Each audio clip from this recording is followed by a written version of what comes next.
How are memories formed? After doing a lot of research on memory, scientists have suggested that the process of memorizing can be divided into three main stages. 1. Registration, taking in information. 2. Retention, storing information. 3. Recollection, retrieving information from our stores when required. It can be compared with a computer where the three steps are input, storage, and output of data. How are the three R's important? Registration. Input of information through five senses is the first step in the formation of any memory. The data is filed in the short-term memory system, which is very limited. At this stage, the sense organs have to be alert enough to be able to register the information clearly. Otherwise, the waste and negative thoughts coming from the subconscious mind might replace it soon. If the registration is good, the memory formed will also be stronger. The mysterious case of the missing keys. David turns the key in the doorknob to open the door of his house and switches on the lights. While talking on his mobile, he closes the door behind him, reaches the kitchen, puts the keys on the kitchen shelf, takes a glass of water from the refrigerator, comes to his bedroom, loosens his ties, and makes himself comfortable on the couch. After 2 more minutes of conversation, he ends the call and goes to the other room to unlock it. But he finds that the keys are missing. He keeps on searching for the keys in frustration for 10 minutes till he finds them in the kitchen. He's amazed how could he forget where he kept the keys in just a few minutes back. Don't we all often find ourselves in a situation similar to David? Now let's try to comprehend what happened with him. When he entered the kitchen and kept the key on the shelf, he was talking on the phone. That means he was physically keeping the keys with his hand. His mind was occupied in the conversation on the phone. Due to this, he didn't register the action of placing the keys on the shelf. So it's wrong to say that David has forgotten where he kept the key 10 minutes before. How can you forget something which you have not registered in the first place? Can you find it? No, it's not possible. So this cannot be called a case of forgetfulness, but a situation of absent-mindedness. In order to have stronger memories, we need to involve all our five senses: hearing, smell, taste, touch, and sight, as any input to the brain only goes through these five senses. Also, if at that time a strong association of the input can be made with some other information already present in our memory, we will discuss the association process in detail. Retention. The process of storing the received information for longer duration is called retention. Once the input is done, it should be followed by a system of proper storage to retrieve it when required. For example, if we go for shopping and buy some books, medicines, clothes, shoes, bread, vegetables, and keep them all over the house, it would be difficult to find them after a week. Contrary to this, if these things are stored in their respective places, books on the bookshelf, medicines in the medicine box, clothes in the wardrobe, shoes in the shoe rack, bread and vegetables in the refrigerator, then each of these things would be easily accessible on time. Leaking brain. Help. Sarah needs to memorize vocabulary words for her exam. She has to memorize nearly 1,000 words. She keeps a target of memorizing 40 words per day. She successfully achieves her target on the first day as well as on the second, but as she starts memorizing on the third day, she feels as if she's forgetting the words memorized in the first 2 days. As the days pass, she finds herself memorizing new words daily, but the problem is that she cannot retain words for long. The more she memorizes, the more she starts getting confused about the earlier memorized words. Like in the case of Sarah, most students find it difficult to retain memorized information till the time of the examination. What good is spending time and effort on memorizing if one cannot retain it till the time it's required? It's just like a container with a hole which is never going to be filled with water because of constant and continuous leakage. To avoid this leakage and utilize the unlimited capacity of the brain to store information, data needs to be processed and stored systematically. Strong associations with prior knowledge, clear, vivid imagery followed by a periodic revision plan are the key steps for retaining any information for longer duration. Recollection.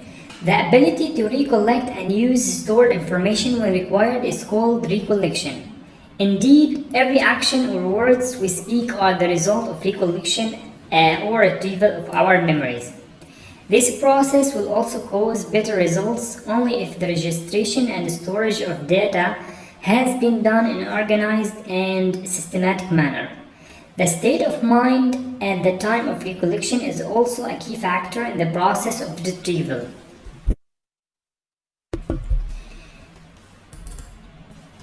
The story of every mother. Isabella is very upset. In spite of working hard with her son, William didn't perform well in his science exam. She had helped him revise all the question answers a night before. She was very much sure of him doing well in the exam, but she was astonished when he told her that he had forgotten the answers while writing the exam. Though after coming back home he was able to tell the right answers, she couldn't understand why this always happened with him. As a parent or a student, almost all of us have faced such a situation of helplessness. If we carefully analyze the situation, the problem is not of forgetting, but is of not being able to recollect at the right time while taking the exam.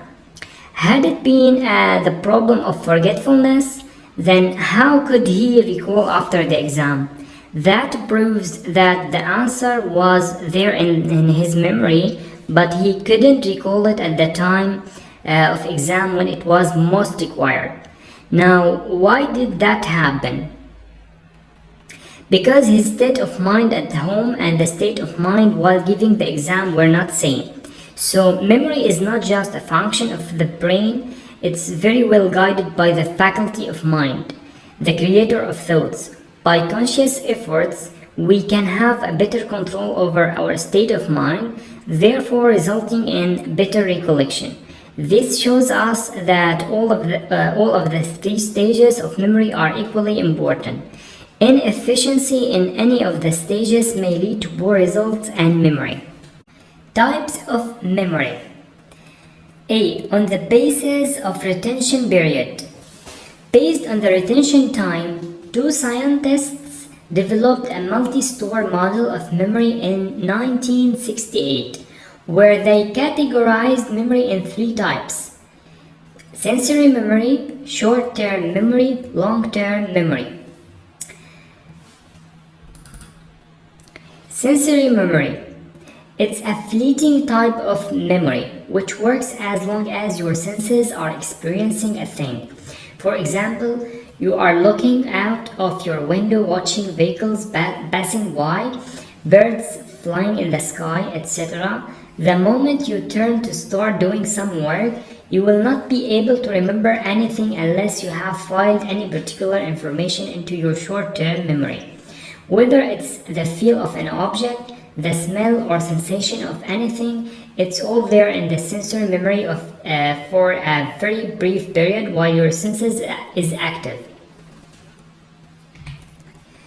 Short-term memory. It holds a small amount of information, typically around 7 items or even less for a short period of time, from 10 to 15 seconds or sometimes up to few minutes. You could probably remember the names of 7 people, but once there were more names, you would start to forget. We often use this as a tool to remember the phone numbers for just long enough to dial them or to remember the direction to an unfamiliar destination. Short-term memory helps you recall for as long as you keep thinking about it actively. Short-term memory is transient and easily interrupted. Therefore, concentration is an important ingredient for keeping things in mind. For example, you look up a phone number from your address book, and just as you are about to dial the number, you hear someone coming in through the front door. It's likely that you will have to look up the number again. This is because your active mind and memory has been interrupted and you have lost concentration.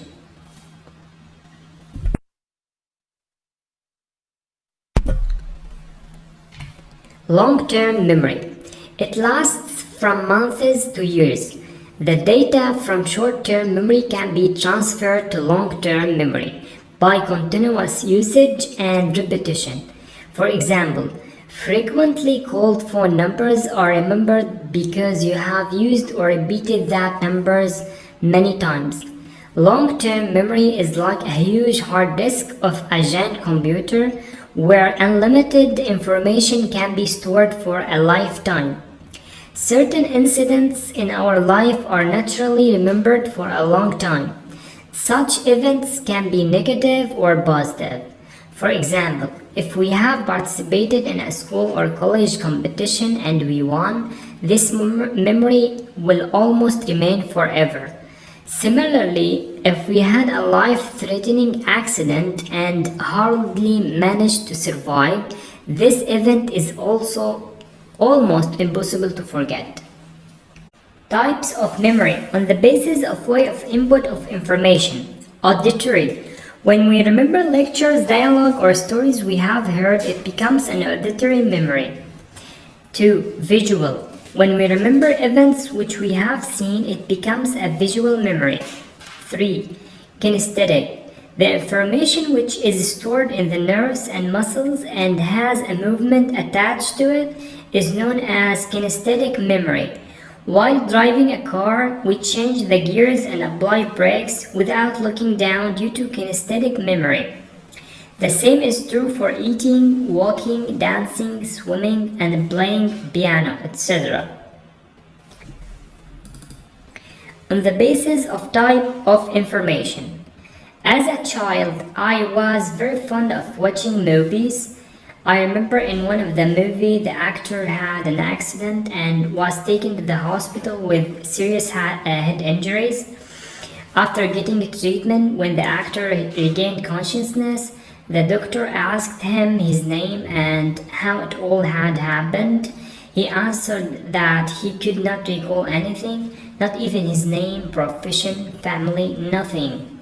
He happened to lose his memory, but the next day in the movie he was reading a newspaper. I wondered, when he had lost his memory, how could he remember the language he was speaking and how it was possible for him to read a newspaper. Later, when I studied about the human brain, I learned that our brain have separate parts to deal with information that comes from different senses or different periods or have different levels of importance. A business appointment, the way to a friend's house, or your mother's birthday will all be stored in different parts of the memory. Based on the kind of information, memory can be categorized as semantic memory. This is concerned with the storage of factual knowledge, like Canberra is the capital of Australia, or like paper is made from wood, etc. Episodic memory. This is a personal memory for episodes and events, like where I was last night, our last summer vacations, my graduation day at college, etc. Procedural memory. This is concerned with learned actions and skills like swimming, stopping automatically on seeing a red traffic light, etc. After learning this, I got to understand that mostly in accidents, episodic memory is lost. Their personal memory is lost. That's why they are able to remember all other things, forgetting the people and events related to their personal life. Types of memory: sensory, few seconds; short term, few minutes; long term, months to years, on the basis of way of input of information: auditory, visual, kinesthetic; type of information: semantic, facts, concepts; episodic, events; experiments; procedural, skills, tasks.